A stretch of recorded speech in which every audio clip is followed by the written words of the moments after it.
बिस्मिल्लाहिर्रहमानिर्रहीम। अस्सलाम वालेकुम स्टूडेंट्स। उम्मीद करता हूँ कि आप सब लोग खैरियत से होंगे। अच्छा स्टूडेंट्स, आज जैसा कि हम जानते हैं कि अकाउंटिंग की क्लास हम पढ़ रहे थे तो हमारा सब्जेक्ट था प्रिंसिपल ऑफ अकाउंटिंग। तो आज बच्चों इसका हम थर्ड जो लेक्चर है वो डिस्कस करेंगे। थर्ड लेक्चर में आज हमने क्या पढ़ना है उसी को आगे हम कंटिन्यू करते हैं। अच्छा जी, आज की जो सबसे पहली डेफिनेशन है या पहली टर्म है हमने जो पढ़नी है वो है स्टॉक। अक्सर आपने नाम सुना है स्टॉक का।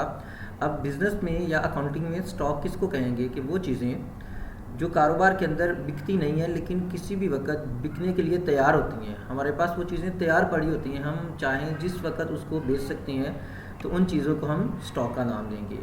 तो स्टॉक की जो डेफिनेशन है, unsold goods which are ready for sale in the business. वो चीज़ें जो बिकती नहीं है लेकिन किसी भी वक्त बेचने के लिए तैयार होती हैं, ऐसी चीज़ों को हम स्टॉक का नाम देंगे। नेक्स्ट स्टूडेंट्स, जो हमारे पास डेफिनेशन है वो कमीशन की। अब कमीशन किसे कहते हैं कि देखिए, जब हम बिज़नेस करते हैं, जब हम कारोबार करते हैं, तो हमारे अलावा बहुत से और लोग भी ऐसे होते हैं जो कारोबार में इंगेज होते हैं, जिनको हमने अपने कारोबार के साथ इंगेज किया होता है। इसमें से कुछ एजेंट्स होती हैं, कुछ ब्रोकर्स होती हैं, इसी तरह कुछ दूसरे लोग होते हैं। तो वो जो एजेंट्स या ब्रोकर्स हैं वो ज़ाहिर सी बात है हमारे लिए काम करते हैं, हमें सर्विसेज फ्राहम करते हैं। तो उनकी सर्विसेज के लिए हम उनको जो पैसे देंगे, जो मुआवजा देंगे उनकी खिदमात के लिए, उस मुआवजे को हम कमीशन का नाम देंगे। तो कमीशन की डेफिनेशन है an amount which is given by principal to his agent, कि वो रकम जो कि कारोबार का मालिक, प्रिंसिपल का यहाँ पे मतलब है कारोबार का जो मालिक है, कारोबार का जो मालिक है वो अपने एजेंट को पैसे देता है for his services rendered by him, उसकी सर्विसेज के लिए जो कि उसने हमें फ्राहम की होती हैं। तो ऐसी चीज़ों को, ऐसी अमाउंट को, ऐसी रकम को हम कमीशन का नाम देंगे। नेक्स्ट हमारे पास जो डेफिनेशन है वो है वॉचर की। देखिए स्टूडेंट्स, जब भी हम कोई कारोबार में लेन देन करते हैं, कोई भी हम ट्रांजैक्शन करते हैं, कोई भी हम किसी को कोई चीज़ बेचते हैं या ख़रीदते हैं, तो उस वक्त हमें उस चीज़ का, उस ट्रांजैक्शन का एक तहरीरी सबूत चाहिए होता है। तो जब भी कोई कारोबार में लेन देन किया जाता है तो हर लेन देन का एक तहरीरी सबूत होता है, उस तहरीरी सबूत को हम वॉचर कहते हैं। तो हमारे पास इसकी डेफिनेशन है एनी रिटन एविडेंस। एविडेंस का मतलब होगा सबूत, रिटन तहरीरी, any written evidence in support of a business transaction, जो किसी भी ट्रांजैक्शन के लिए होगा, इस कॉल्ड वॉचर। तो इसे हम वॉचर का नाम देंगे। अब वॉचर की डेफिनेशन यहाँ पे हमने बयान की, तो इसका एक छोटा सा मैं आपको स्पेसिमेन भी दिखाना चाहूँगा। ये एक वॉचर का स्पेसिमेन है, क्रेडिट वॉचर का स्पेसिमेन है, कि इस वॉचर में ये बयान किया गया है कि बैंक से कुछ रकम निकलवाई गई है, वो मबलग 2700 रुपये हैं। तो ये ट्रांजैक्शन का एक सबूत है कि जो ट्रांजैक्शन की है उसका एक सबूत है। तो ऐसा डॉक्यूमेंट जो कि किसी ट्रांजैक्शन के सबूत के तौर पर काम करता है, उसे हम वॉचर का नाम देंगे। स्टूडेंट्स, नेक्स्ट आज की हमारी जो डेफिनेशन है वो है कैश मेमो। अब जिस तरह हमने वॉचर की बात की, इसी तरह से कैश मेमो को भी डेफिनेशन है। अब कैश मेमो किसे कहते हैं? ये बच्चों एक ऐसा डॉक्यूमेंट होता है जब हम कोई चीज़ बेचते हैं या जब हम कोई चीज़ ख़रीदते हैं। जब कोई चीज़ बेची जाती है तो जो चीज़ बेचने वाला होता है, जो सेलर होता है, वो अपने ग्राहक को एक रसीद बना के देता है। किस वक्त? अगर वो ग्राहक उसको उसी वक्त कैश देगा, यानी कि जब कैश पे चीज़ें बेची जाती हैं, तो कैश पे चीज़ें बेचने के लिए या कैश पे जब चीज़ें बेची जाती है तो उस वक्त जो एक डॉक्यूमेंट बना के दिया जाता है सेलर से बायर को, तो उस डॉक्यूमेंट को हम कैश मेमो का नाम देते हैं। तो लिखा है यहाँ पे, या document which is given by seller. एक वो डॉक्यूमेंट, एक वो जो कहते हैं उसे तहरीरी सबूत, which is given by seller to a buyer, जो कि एक बेचने वाले की तरफ से खरीदने वाले को दिया जाता है in case of cash sales. Cash sales की सूरत में, मतलब जब हम कैश पे लेन देन करेंगे, नकद लेन देन करेंगे, तो नकद लेन देन की सूरत में एक जो डॉक्यूमेंट दिया जाता है, उस डॉक्यूमेंट को हम कैश मेमो का नाम देंगे। अब इसी तरह से इस कैश मेमो की भी एक यहाँ पे मैंने स्पेसिमेन दिया है, यहाँ पे आपको एक तस्वीर में। ये कैश मेमो है, यहाँ पे सबसे पहले सीरियल नंबर, ये मेजर्स, जिस शख्स को हमने कोई चीज़ बेची उसका नाम होगा, उस तरह इसमें डेट होगी, ये कुछ बाकी नीचे पर्टिकुलर्स हैं। आई होप सो कि इस तरह की रसीद आपने पहले भी देखी होगी। तो बेटा इस रसीद को हम कैश मेमो का नाम देते हैं। सर नेक्स्ट हमारे पास एक और डेफिनेशन है इनवाइस की। ठीक है, अब जिस तरह अगर हमने पहले बात की कैश सेल्स पे, नकद खरीदारियों पे, यानी कि नकद जब हम कोई चीज़ बेचते हैं तो उस वक्त हम जो डॉक्यूमेंट बनाएंगे उसे हम कैश मेमो का नाम देंगे। लेकिन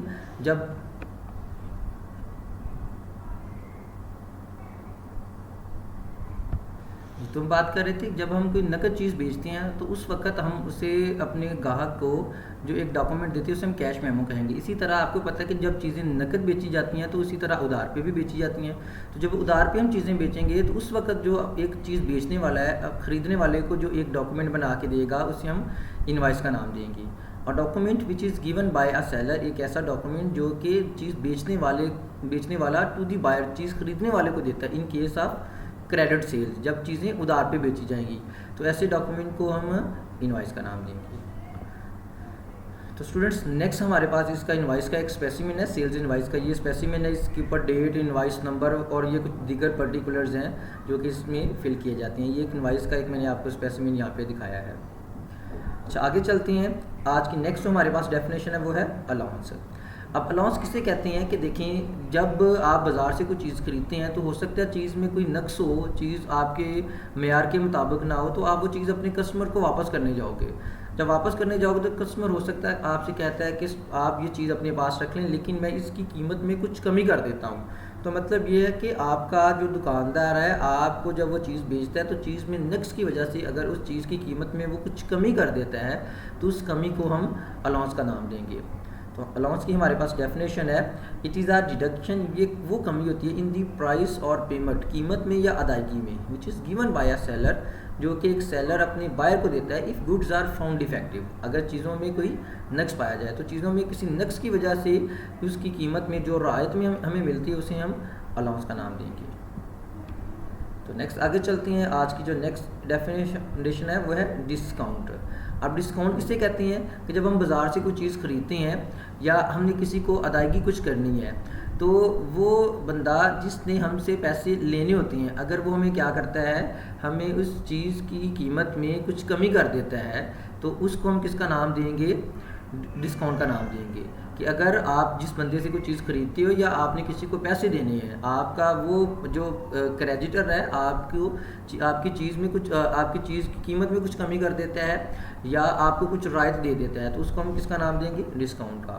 तो it is a deduction in price और ऑफ पेमेंट, ये कहता है कि कीमत की अदायगी में एक कमी होती है विच इज़ गिवन बाय सेलर, जो कि एक दुकानदार टू दी बायर अपने ख़रीदार को, और क्रेडिट टू हिज डेटर, या कि एक क्रेडिटर अपने डेटर को उस चीज़ की कीमत में कुछ कमी कर देता है तो उसे हम किसका नाम देंगे, डिस्काउंट का नाम देंगे। इस तरह नेक्स्ट हमारे पास डेफिनेशन है टाइप्स ऑफ डिस्काउंट। डिस्काउंट की कुछ टाइप्स हैं। तो सबसे पहले है हमारे पास कि ट्रेड डिस्काउंट। ट्रेड डिस्काउंट किसे कहेंगे ये हम डिस्कस करते हैं। और दूसरे नंबर पे है कैश डिस्काउंट। अब डिस्काउंट की दो तरह की किस्में होती हैं, एक होता है ट्रेड डिस्काउंट, एक होता है कैश डिस्काउंट। दोनों को हम बारी बारी डिस्कस करेंगे। सबसे पहले हमारे पास है trade discount.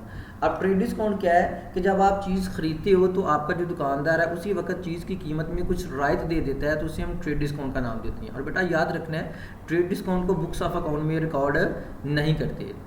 It is a deduction which is given by the seller to the buyer, कि ये एक ऐसी कमी है जो कि चीज़ बेचने वाला चीज़ खरीदने वाले को देता है in the list price at the time of purchases, यानी कि चीज़ें खरीदते वक्त जो दुकानदार है जो ख़रीदार को रायत देगा उसे हम डिस्काउंट का नाम देंगे। This is not recorded in the books of account, इसे हम बुक्स ऑफ अकाउंट में रिकॉर्ड नहीं करते। इस तरह कैश डिस्काउंट है कि कैश डिस्काउंट क्या है कि जब आपने कोई चीज़ बेची, किसी शख्स से उधार पे ख़रीदी और आप उस शख्स को मुकर्रा वक़्त से पहले अदायगी कर देते हो, तो मुकर्रा वक़्त से पहले अदायगी करने की सूरत में आपका जो क्रेडिटर है आपको उस चीज़ की कीमत में जो कुछ रायत देगा उसे हम कैश डिस्काउंट का नाम देंगे। तो it is the deduction which is given by a creditor to his debtor if payment is made by him before the due date, अगर जो डेटर है अपने क्रेडिटर को मुकर्रा वक़्त से पहले अदायगी कर देता है तो उसे हम कैश डिस्काउंट का नाम देंगे। It is recorded in the books of account, तो इसे बुक्स ऑफ अकाउंट के अंदर रिकॉर्ड किया जाएगा। स्टूडेंट्स, इसके साथ ही आज की क्लास का अख्ताम होता है। आज हमने जो कुछ सीखा है इससे इस अगली क्लास में इंशाल्लाह नेक्स्ट इस चैप्टर की कुछ इंपॉर्टेंट टर्म्स रह गई, चैप्टर नंबर 1 की, वो टर्म्स इंशाल्लाह हम अपने नेक्स्ट लेक्चर में उनको डिस्कस करेंगे। आई होप सो कि आप इनको अच्छे तरीके से अंडरस्टैंड करेंगे। नेक्स्ट क्लास तक के लिए आप लोगों से अल्लाह हाफिज़।